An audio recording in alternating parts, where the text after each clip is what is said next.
Hi all, परसों होली है और मैं बहुत एक्साइटेड हूँ क्योंकि मुझे होली पे जो ट्रेडिशनल फूड होता है, ट्रेडिशनल जो पकवान होते हैं, बहुत पसंद है।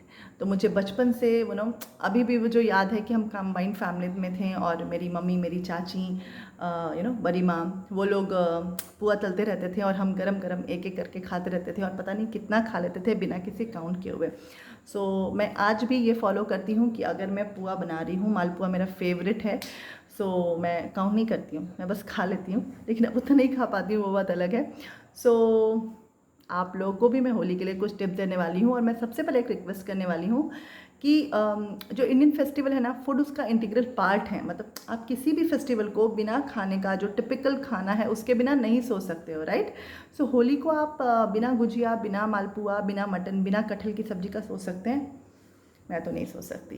होली के दिन ये जो ना डाइट पुआ, डाइट मछली और पता नहीं क्या क्या डाइट, वो ना खाएं।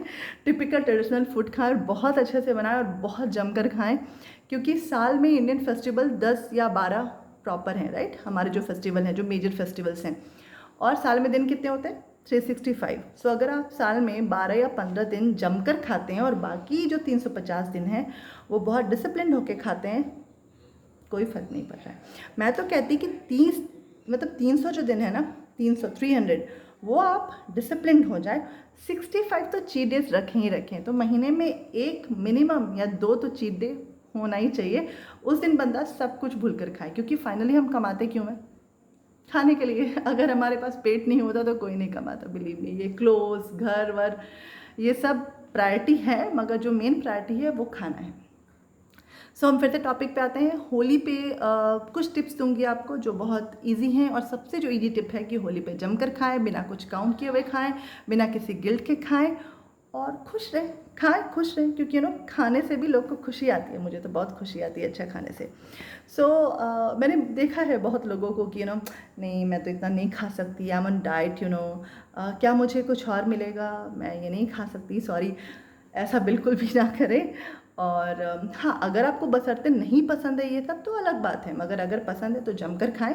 मगर उसके लिए अपनी बॉडी को प्रिपेयर करें। जैसे कल होलिका दहन है और हमारे यहाँ की होली तो कल से ही शुरू हो जाती है। कल हमारे यहाँ बेसिकली करी पकौड़ा बनता है और उसके साथ कुछ और पकौड़ा बन जाता है। तो ब्रेकफास्ट पे आराम से खाएं, जो आपका ब्रेकफास्ट है। लंच पे भी खाएं, आराम से खाएं, थोड़ा सैलड ज़्यादा ले लें। और जो डिनर है उसको 7:30 मैक्स, मैं तो कहूँगी 6:30 से 7, लेकिन बहुत है तो 7:30 से पहले खाने की कोशिश करें। और सोते नॉर्मली हम 10-11 है, राइट। 3-4 घंटे का गैप रखें। और जो डिनर है उसमें जो टिपिकल कार्ब है उसको स्किप कर दें। तो टिपिकल कार्ब क्या होता है? रोटी, ब्रेड्स, राइस, पास्ताज, नूडल्स, तो ये सारे टिपिकल कार्ब है, इसको स्किप कर दे। तो डिनर पे क्या लें? ऐसा नहीं है कि हम डिनर नहीं खाएंगे, ये गलत है। आप अपना प्रोटीन और फाइबर बिल्कुल भी स्किप ना करें।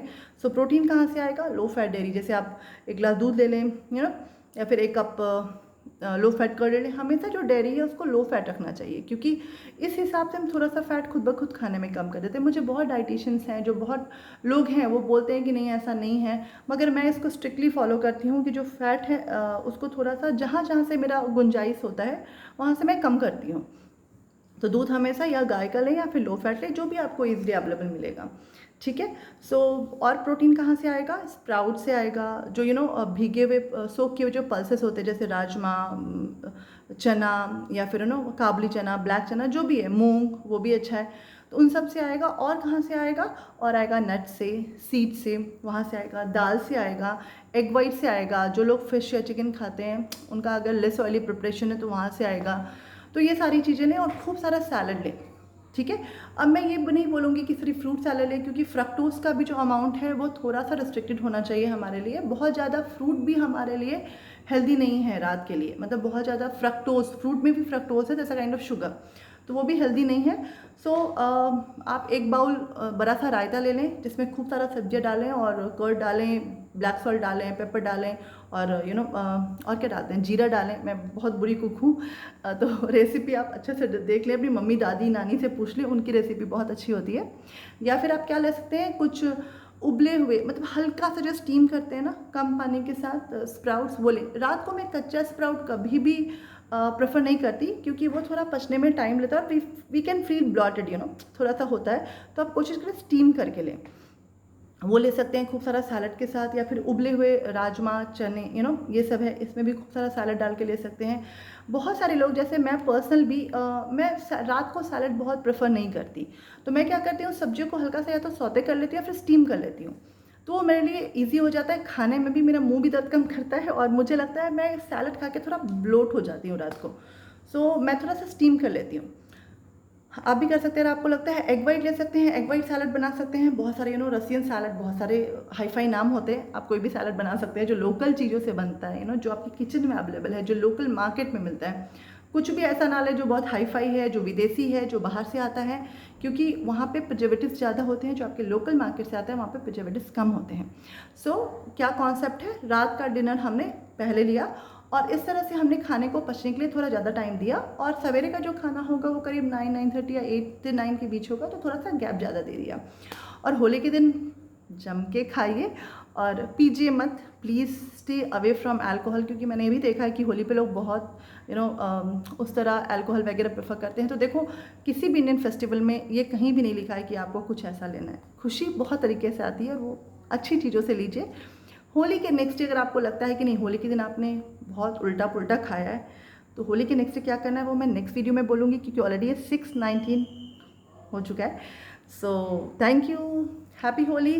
जम के खाइए, उसके बाद देख लेंगे, मगर उससे पहले का जो मैंने बोला है वो थोड़ा सा फॉलो कीजिए। Thank you so much, good night, bye.